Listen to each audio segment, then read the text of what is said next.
हाँ, हेलो बच्चों। हम जो है सबसे पहले आप लोग को 10वां का चौथा नंबर चैप्टर जो फिजिक्स होगा उसके ऊपर हम बात करेंगे। और उसमें जो लिखा हुआ टॉपिक है वो लिखा हुआ है कि विद्युत यानी इलेक्ट्रिसिटी। मुझे इलेक्ट्रिसिटी के ऊपर बात करना है। तो इलेक्ट्रिसिटी में सबसे टॉपिक जो पहला पॉइंट उठता है उसमें है विद्युत आवेश। क्या है? विद्युत आवेश। मुझे इस विद्युत आवेश के बारे में बात करना है।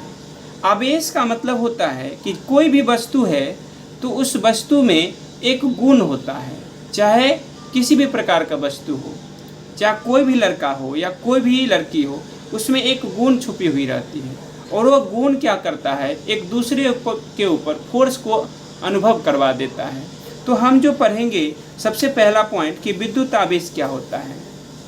तो विद्युत आवेश के बारे में अगर हम बात करें तो उसके लिए लिखेंगे कि विद्युत आवेश, क्या लिखेंगे? विद्युत आवेश, विद्युत आवेश प्रत्येक वस्तु का,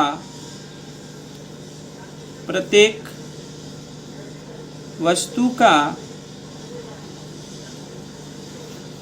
आंतरिक आंतरिक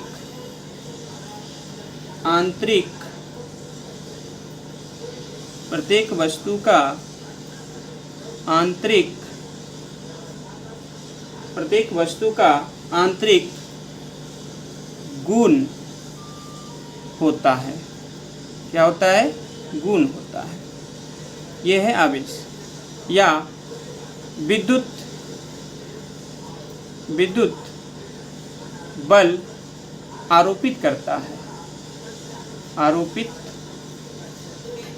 करता है, आरोपित करता है या आरोपित करने की प्रवृत्ति रखते हैं। ठीक है, आपने देखा इतना। नेक्स्ट पॉइंट हम देखेंगे कि आवेश जो होता है, आवेश मूलतः उसके अंदर इलेक्ट्रॉन होता है और प्रोटॉन होता है। आवेश जो मूलतः बने हुए रहते हैं वो कौन चीज़ से बने रहते हैं? यानी इलेक्ट्रॉन और प्रोटॉन से बने रहते हैं। बच्चों, हम इलेक्ट्रॉन को ई से दर्शाते हैं और प्रोटॉन को पी से दर्शाते हैं। ओके, अब ये इलेक्ट्रॉन और प्रोटॉन की जब बात उठाया गया है तो एक और बात आप समझिए, ये क्या है? एक नाभिक है और नाभिक के चारों ओर इलेक्ट्रॉन चक्कर काटती रहती है। ये इलेक्ट्रॉन है और यहाँ पर नाभिक में कौन कौन चीज़ उपस्थित रहती है? तो न्यूट्रॉन और प्रोटॉन उपस्थित रहती है। ओके, जब न्यूट्रॉन और प्रोटॉन उपस्थित रहती है तो इलेक्ट्रॉन क्या करते हैं?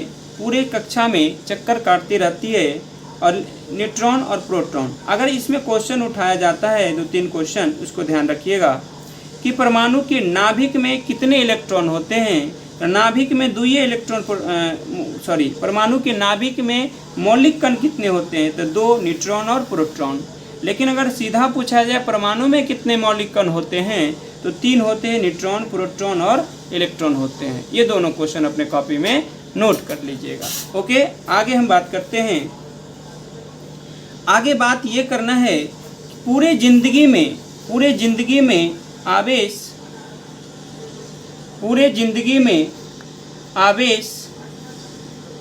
जिंदगी में आवेश संरक्षित रहता है। क्या रहते हैं? संरक्षित रहता है। पूरे जिंदगी में आवेश संरक्षित रहता है, संरक्षित